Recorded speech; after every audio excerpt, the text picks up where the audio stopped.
Welcome to this video. This is round 5 coverage of the Gashimov Memorial from Azerbaijan.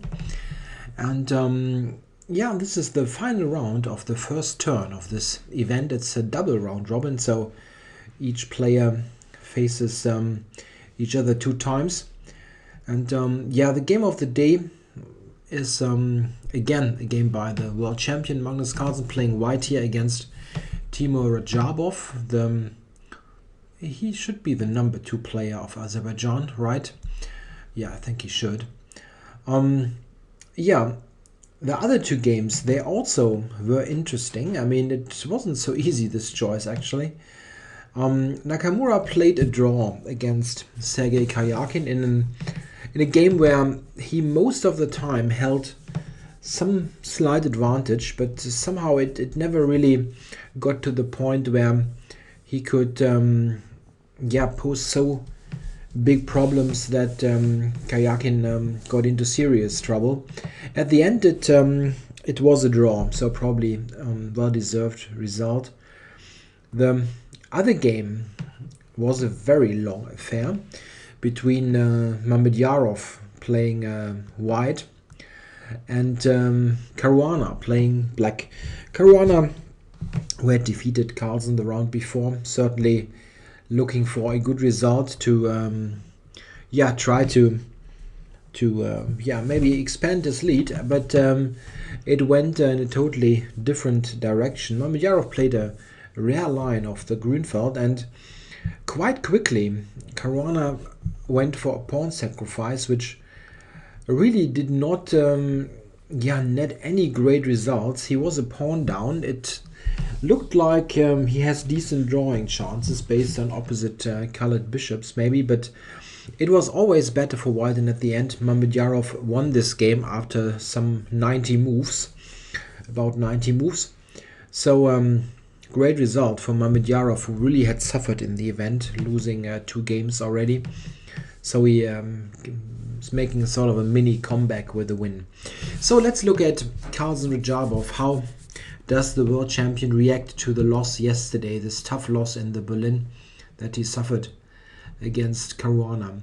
Yeah, okay, we got the d4 on the board, and Radjabov is playing the King's Indian, which can only be, yeah, welcomed by the fans, I guess. I mean, not even only the fans of him personally, but in general of chess fans, because Radjabov is really the absolute best King's Indian player of today's chess. I mean, Kasparov retired in 2005, and he's sort of the legend of the King's Indian. But if you look at modern day chess the last couple of years, Radjabov really put this opening back on the map in a way and had excellent results. So it's good to see him playing this again. He had also tried some other openings. For example, in this World Championship candidates match in Kazan in 2011, he had played the classical Queen's Gambit against Kramnik, so a totally different opening. So let's see. Carlsen is going for this line, the knight e2 line, sometimes known as the Kramer variation or Kramer variation, which is in no way related to Cosmo Kramer from Seinfeld. Just if you think that he invented something, you know, that's not the case. I think Kramer was, I'm not quite sure, I think a Dutch player or a German player. That's tricky. I could have looked that up. Well, knight g2, let's call it the knight g2 line. Yeah, what's the idea of this line? We quickly see that after castles, knight g3, this knight is rerouted to g3. And yeah, what's the point really? The knight is doing a couple of things on g3. It covers e4. That's important, of course. e4 is a sensitive spot. And it looks at very important squares, f5 and h5. Those squares are especially important in relation to black's plan of playing f5 later. We see that now Radjabov goes for e5. This is not the only possible setup, but of course the most classical one in the King's Indian with e5. And now we see at some point black maybe wants to play f5, and the knight is placed exactly on a square to look at this spot f5. There's also h5 as a critical square, where black in some cases likes to put his knight to prepare f5, and of course with the white knight on g3 this is entirely impossible. So there are some points related to the knight to g3. Another point is, this we will see quickly, yeah, black is setting up in a typical fashion here with a5 and knight a6 to prepare a knight jump to c5. We now see h4 being played. This is really a point of the knight g3 system, knight e2 g3 system. White tries to play the pawn to h5, and in this way sort of playing sort of a preemptive strike on the king side. He does not want to play for a mating attack necessarily. It might happen. It might happen if black is totally careless, like h5, bishop e3, queen d2. Yeah, this way. Bishop h6 and then whoosh down the h file. But this might only happen if black is totally careless. White's main idea here is to get in only h5 to sort of disturb black on the king side and make sure that f5 is not easily playable. Yeah, the best response, it seems, is what Radjabov played. He just played h5, stopping that in its tracks. Now bishop g5 was played. Yeah, in this particular position, black must be aware of one possibility. If everything's set up correctly for that, white might think of sacrificing on h5 and establishing a somewhat inconvenient pin. I'm not sure that this is really working now. I just want to show the idea. Let's say c6 and white would take. I think this is not correct, but I want to show the general idea. Or maybe it is correct, now that I think of it. Black is very, very slow here. Yeah, the thing is, look at this. This is a very strong pin. The knight is set to put pressure on f6. And black is not really getting his pieces back to defend. Maybe he can try that, play knight e8. But, yeah. Even this move is a possibility here. After taking and castles, this is very dangerous. Yeah, well, this strike on h5 is a possibility. So Radjabov is playing queen e8 to stop that altogether. And the queen is, stop that altogether means that after this now, there is no pin simply, so black can take and is perfectly fine. So queen e8, it's also a good idea because it places the queen on a very versatile square. e8, this look in this direction, which can come in handy. We'll see that later in the game. And it also looks at this pawn chain, which makes lots of sense as black still wants to play f5 at some point, and then the h5 pawn might become a sensitive spot in black's camp. So the queen is overprotecting this pawn.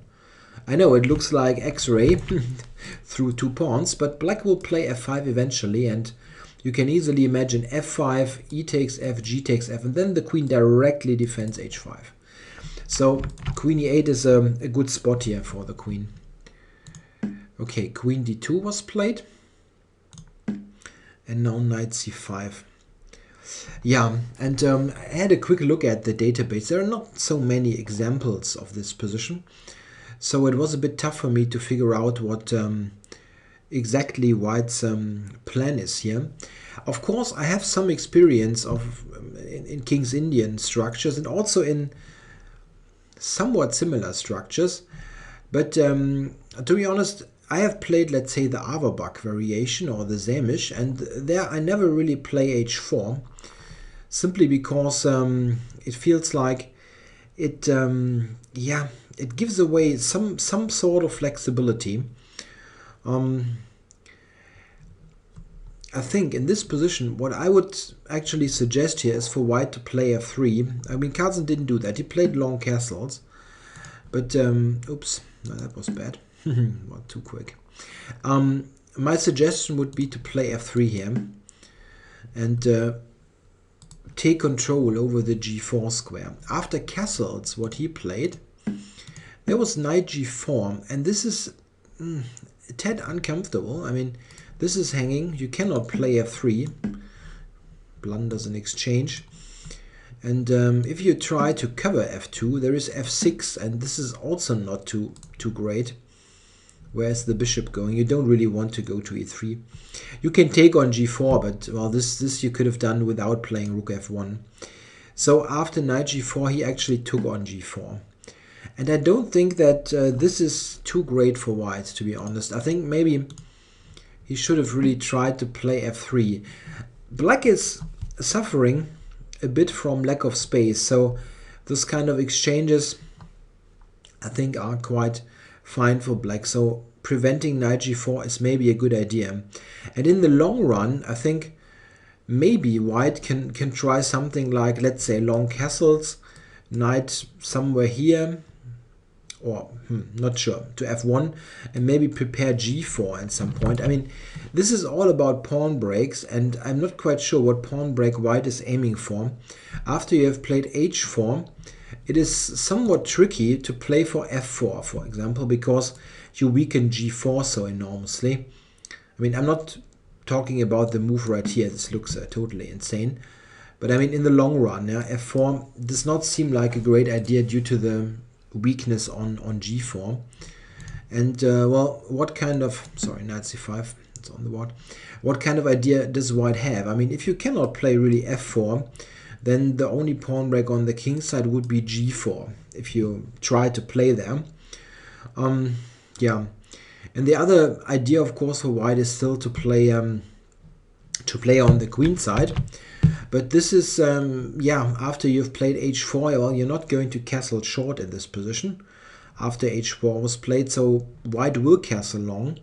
And this does not mean that expanding on the queen side is out of the picture. Quite often this is, in fact, a valid idea, even with the king on the queen side. But this takes a very long time. So I think f3 was a bit more interesting, maybe. After castles, knight g4, white took. As mentioned, there is hardly anything better. Takes, f3 now, and bishop d7 back. Yeah, and one problem is the knight on f6 here. Now we went to g4, it netted black the bishop pair, and with the knight gone, black is really quickly ready to play f5. And yeah, well, to be honest, I have a slight issue here with this position. I'm not quite sure what white is aiming for.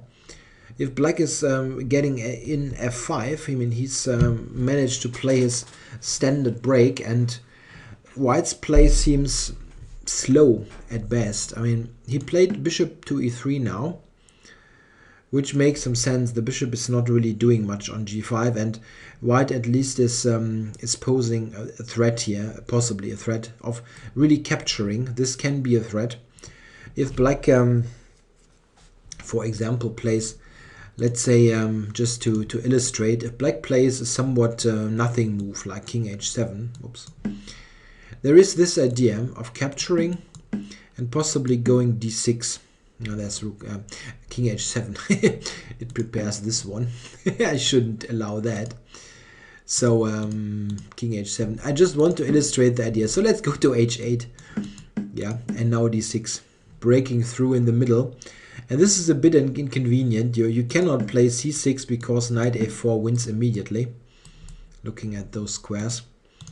And if you take, you get a position where the bishops might become relatively silly pieces, and white gets the knights on decent squares in the middle. Yeah, this is an idea. So Radjabov played b6 simply to prevent this once and for all. So bishop c5 now is useless because of the b pawn recapture. He didn't do that, of course. Played king to b1. This is hard to do without in the long run, king b1. So King h7 was played. Yeah, this is a prep move for f5. And queen c2, trying to look at this sensitive square. Yeah, and now of course a4 was played. f5, sorry, actually I looked at this wrong. I thought he played f5, but okay, this is coming anyway. He took this a bit of space on the queen side first. Knight e2 and now f5. Yeah, the knight on g3, it wasn't doing much. I mean, there was this justification to have it on g3, putting pressure on h5, but as mentioned, the queen from e8 was sufficiently covering that anyway, so he retreated to e2, f5. Yeah, and now this is really a tough position. What should white do now? I mean, with the pawn on a4, it's tough to get in b4, and where exactly is white's active play? This looks quite comfortable already for black.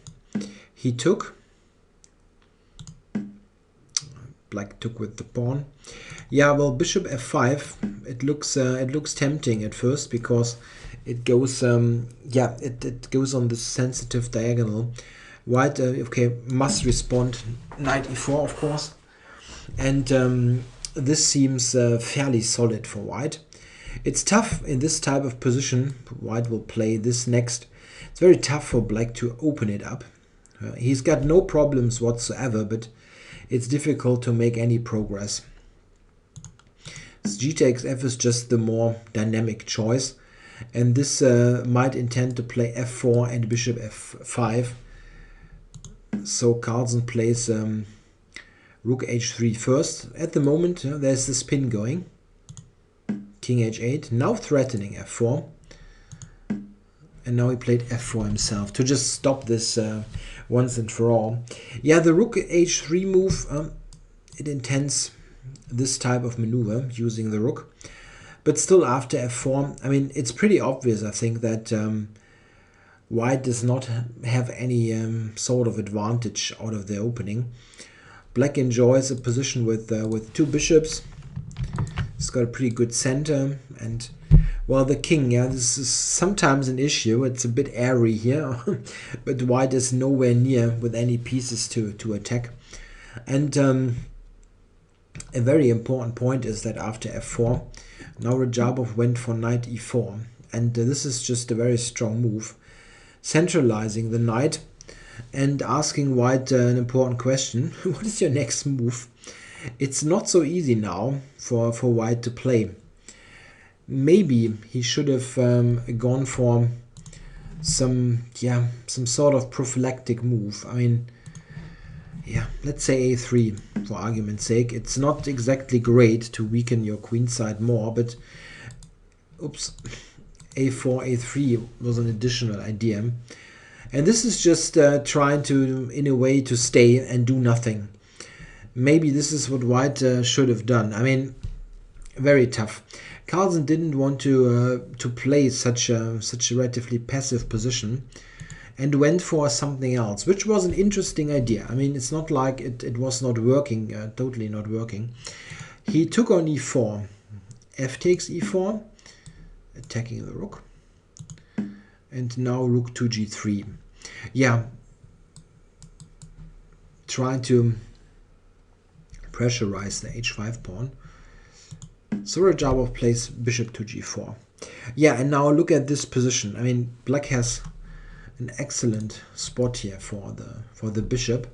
It pins the knight, and black threatens to take on f4, just winning the game. Yeah, it turns out that white only has one playable continuation here, and this is what Carlsen played. He sacrificed the exchange on g4, and then played with f5. This was the plan behind this knight takes e4, rook g3 maneuver. And it seemed that he was quite confident that he will get sufficient compensation. I think if you look at the position after rook takes f5, knight g3 with a tempo, rook back, and queen takes, There is some justification for this idea. I mean, white has very nice pieces. The queen on e4. This is also a good piece on e3, and the knight can jump to f5 or at the right moment to h5 if black queen decides to move. There is also g4 as a potential weakness to attack. At the moment it is hanging, so white might take it if black is not taking care of that. On the other hand, it's a whole exchange. It's not that's not a little material investment, and it's not like black is without any play himself. We now see that Radjabov is going here to cover the pawn. He does not want to give it away immediately.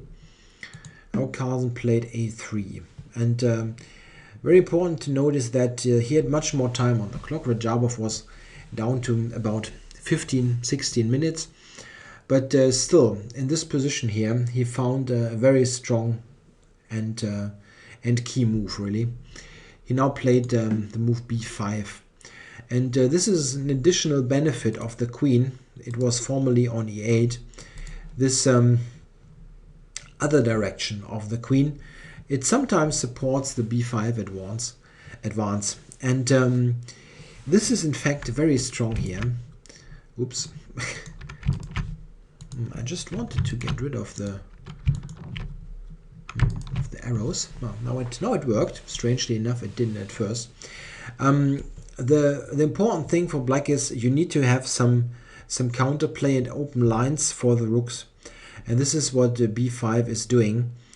White now has very big difficulties in maintaining control. The whole sacrifice is based on controlling squares long term, like e4 by the queen, maybe later the knight.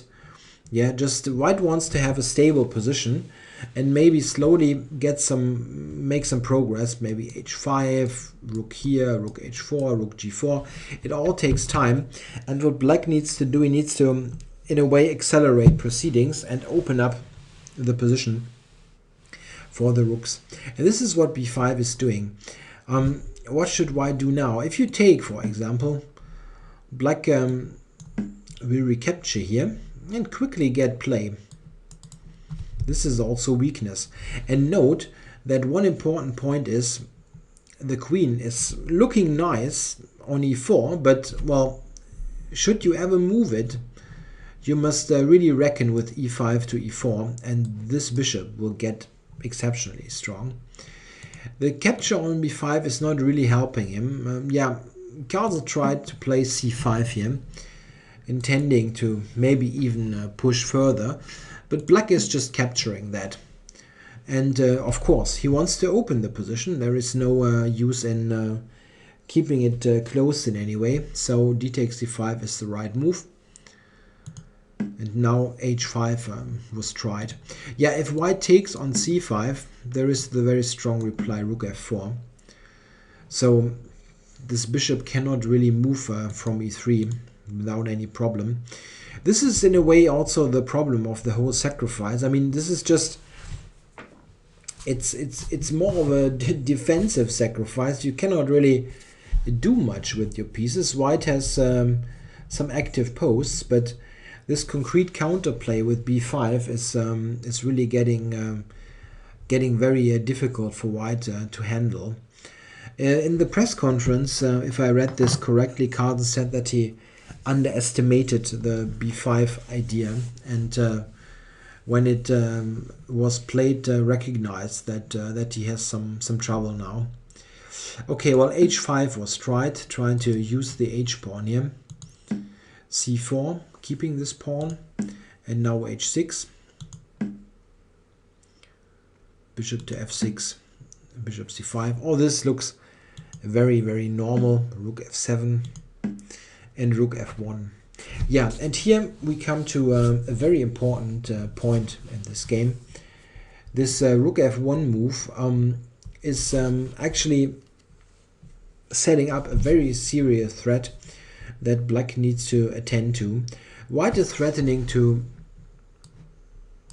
sacrifice on f6.